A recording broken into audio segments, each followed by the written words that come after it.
नमस्कार, श्रद्धाज art of world या माझ्या यूट्यूब चॅनलमध्ये सगळ्यांचं स्वागत आहे। मी श्रद्धा घेऊन आली आहे परत असा मस्त एक व्हिडिओ, नवीन बिझनेस आयडिया ज्याचा तुम्हाला उपयोगच होणार आहे। चला मग आता काय करूया, वेळ न घालवता व्हिडिओला सुरुवात करूया। चला, इथं आपण साबुदाणा घेतलाय, महत्त्वाचं चाळून घेतलाय आणि आता आपण काय करायचं आहे, तो भिजत घालणार आहोत। त्याआधी आपण काय करूया, साबुदाणा दोनदा चोळून धुया, म्हणजे त्याच्यात जे काही घाण असेल किंवा स्टार्च असेल ते सगळं बऱ्यापैकी निघून जाईल। त्यामुळे आपण दोनदा इथं साबुदाणा धुवून घेणार आहोत। आणि आता काय करायचं आहे, त्याच्यात आपण मागं जसं दाखवलं किंवा सांगितलं की एक पेअर पाणी इथं आपलं ठेवायचं, तेवढं पाणी घालून आपण ठेवणार आहोत। पेअर म्हणजे काय होईल की साबुदाणा छान आपला फुलेल। आता साबुदाणा नेहमी ना जास्त वेळ भिजत ठेवा। मी रात्री भिजत घातला होता आणि आता आपण सकाळी भेटूया। दुसरे दिवशी सकाळी केवढा फुललाय बघा साबुदाणा, आहा हा हा, कारण पाणी आपण परफेक्ट घातलंय। नेहमी साबुदाणा खिचडी असेल, वडे असेल, परफेक्ट पाणी त्याच्यात घातलं गेलं पाहिजे, महत्त्वाची गोष्ट आहे। आता आपण हा सगळा सुट्टा करून घेऊया आणि एका परातीत काढून घेऊया। आता हा सगळा छान मोकळा झालाय बघा, किती सुंदर सुट्टा सुट्टा साबुदाणा झालाय, कुठंही त्याचा गचका झालेला नाही। आता आपण काय करणार आहोत, उकडलेले बटाटे याच्यात किसून घेणार आहोत। सगळे बटाटे किसून घ्यायचेत। पुढं मी तुम्हाला परफेक्ट प्रमाण देणार आहे। चवीपुरतं मीठ घाला। मीठ घातलं की साखर घाला, 1 चमचा। साखर घालणं गरजेचं आहे, कारण साखरेनं एक सुंदरच चव येते। आता 4 ते 5 मिरच्या पेस्ट करून घेतली आहे मी, हिरव्या मिरच्या। तिखट आहेत म्हणून मी इथं 4-5च घातल्या आहेत। तुम्हाला अजून तिखट हवे असतील तर 2-3 वाढवू शकता। दाण्याचं कूड घातलं। इथं जरा भरड आहे, पण महत्त्वाची टीप तुम्हाला देते की जेव्हा साबुदाणा वडा करणार तेव्हा तुम्हाला बारीक कूट पाहिजे, दाणे दाणे त्याच्यात राहता कामा नयेत। दाणे दाणे राहिले ना तर ते तेलात सुटतात। आता हातानं सगळं छान मिक्स करायचं आहे।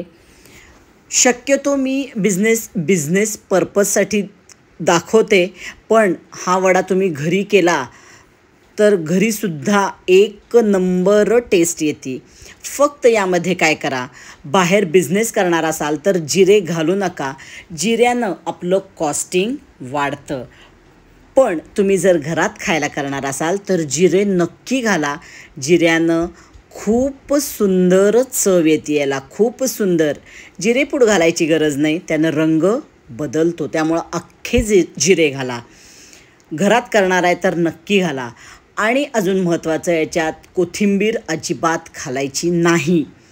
आणि आता हे सगळं थोडं पाणी घ्यायचं आहे आणि छान मळून घ्यायचं आहे, व्यवस्थित मळून घ्यायचं आहे।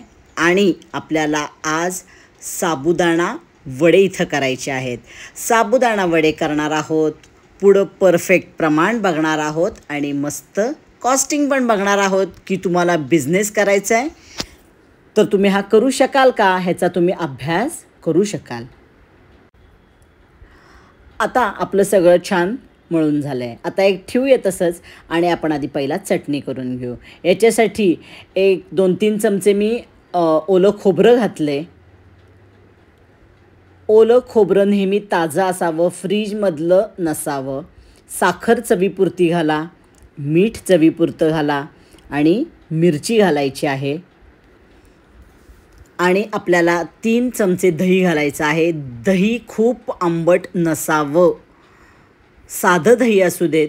आणि आता काय करायचं आहे, त्याच्यात मिरची घालायची आहे आणि हे पहिला मिक्सरवर असंच फिरवायचं आहे, पाणी घालायचं नाही। आणि मग नंतर पाणी घालून आपण फिरवून घेणार आहोत। आणि आता आपली चटणी तयार झालेली आहे। पहिला तसंच फिरवलं, नंतर पाणी घातलं आणि हे अशीच पातळ चटणी साबुदाणा वड्याला देतात। तुम्हाला हवं असेल, कॉस्टिंग जर वाढवायचं असेल तर थोडं दाणे घातले तरी चालतात, दाण्यानं त्याला घट्टपणा येतो, पण बाहेर पातळ चटणी मिळते.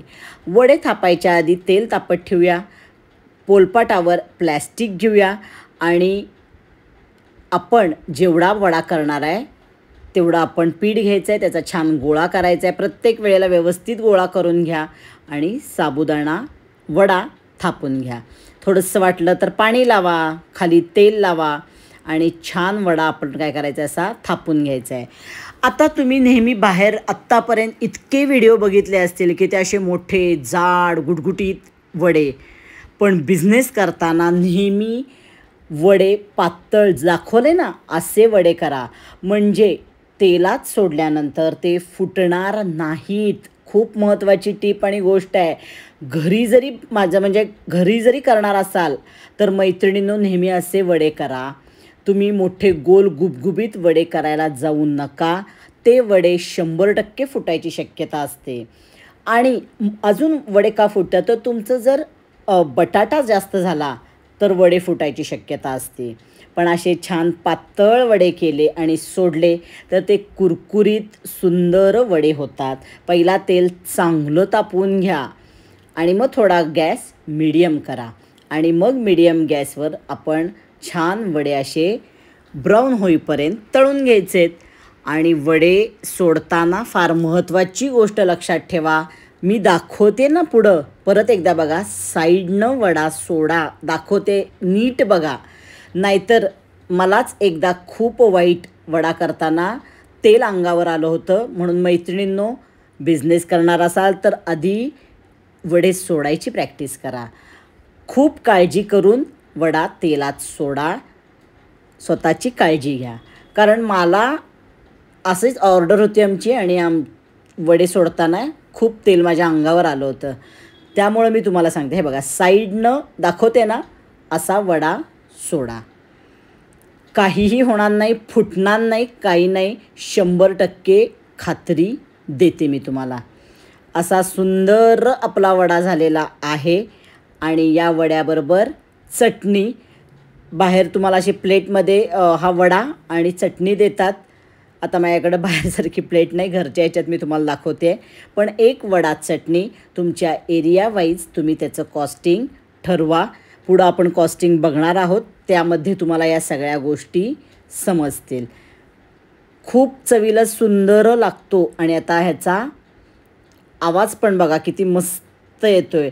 थोडा जाड ठेवला तुमच्या ह्यानं तरी चालू शकेल. खूप सुंदर वडे होतात, कुरकुरीत लागतात. मिरची, साखर, मीठ परफेक्ट पाहिजे बघा. आवाज बघा आता.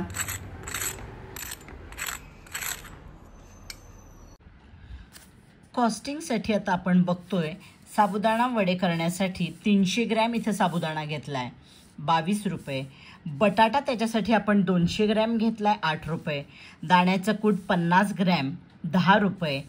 तेल 300 ml आपल्याला साधारण लागलं आहे, पण आपण एक अर्धा लिटर कढईत घातलं आहे, त्यामुळे जेवढं लागलं आहे त्याचं कॉस्टिंग धरलं आहे, 50 रुपये. मीठ चवीनुसार, साखर 1 चमचा, हिरव्या मिरच्या 4 घेतल्या आहेत. मिरच्या तिखटपणावर कमी जास्त होऊ शकतील. जिरे अर्धा चमचा. आता हे सगळे 10 रुपये धरले. गॅस 25 रुपये धरला आहे तळायसाठी, 125 झाले. 20 रुपये चटणीचे साधारण आपण धरू. चटणी आपल्याला 3 चमचे दही, मिरची, खोबरं 2 चमचे, मीठ, साखर. आता ही चटणी ना पातळ असते, एकदम पातळ चटणी असते. आता 145 रुपये एकूण आपलं कॉस्टिंग जातं. हे 5 रुपये मी इतर म्हणून अजून ॲड केलेले आहेत, कमी जास्त काय, 150 रुपये खर्च झालेला आहे. आता या प्रमाणात साधारण मी दाखवते त्या प्रमाणात 14 मोठे वडे तयार होतात. आता हे सुद्धा तुमच्या वड्याच्या पातळ म्हणजे जाडीनुसार कमी जास्त होऊ शकतील. एक वडा आता साधारण मध्ये मी एकदा खाल्ला होता 25 रुपयाला एक वडा आणि चटणी होती. तुम्ही तुमचा एरिया, तुमचं कस्टमर यानुसार 25 ते 30 रुपये एक वड्याला धरू शकता, एक वडा आणि ही चटणी असं. आता ह्याचं काय होतंय तर 14 आपले प्लेट तयार होणार. जर तुम्ही 25 रुपयानं जरी धरलं तरी 350 रुपये तिथं आपल्याला मिळतात. आणि आपला खर्च 150 रुपये. याच्यात मी काढले की 11 रुपये तुम्हाला एका प्लेटला खर्च येतो, तर 25 रुपये तुम्ही जर मिळत असतील तर 14 रुपये तुम्हाला एका प्लेट मागं मिळू शकतात. 14पेक्षा जास्त मिळतात का, तर परत हे आपण सगळं होलसेलमध्ये घेणार आहोत. हे मी रिटेल पकडलेलं आहे. होलसेल पकडलं तर तुम्हाला अजून इथं जास्त 3 ते 4 रुपये सहज मिळू शकतील. म्हणजे एका प्लेटला 17 रुपये तरी नक्की मिळू शकतील. असं हे आपलं साबुदाणा वड्याचं परफेक्ट मेजरमेंट आहे. स्क्रीनशॉट मारून ठेवा. अतिशय परफेक्ट मेजरमेंट काढून मी तुम्हाला दिलेलं आहे. बटाटा कधीच ह्याच्यापेक्षा जास्त घालू नका. बटाटा जर जास्त झाला तर तुमचे वडे फुटणार आहेत. अतिशय महत्त्वाची गोष्ट सांगते मी. आणि तुमचे वडे जास्त लाल होतात बटाटा जर तिथं घातला तर. आणि अजून एक सांगायचं आहे की दाण्याचं कूट आपण 50 ग्रॅम घातले तेवढंच कूट घाला. आणि कूट मात्र बारीक करा. दाणे दाणे ठेवू नका जास्त. दाणे राहिले तर ते तेलात सुटून येतात. व्हिडिओ आवडला तर लाईक करा, शेअर करा. अजूनपर्यंत माझं चॅनल सबस्क्राईब केलं नसेल तर नक्की सबस्क्राईब करा आणि बेल आयकॉन दाबा. आणि असेच माझे व्हिडिओ बघा की जेणेकरून ज्यांना खरंच बिझनेस करायचा आहे त्यांना खूप उपयोगी पडणार आहेत. चला परत भेटूया आपण पुढच्या व्हिडिओला. तोपर्यंत टाटा बाय बाय.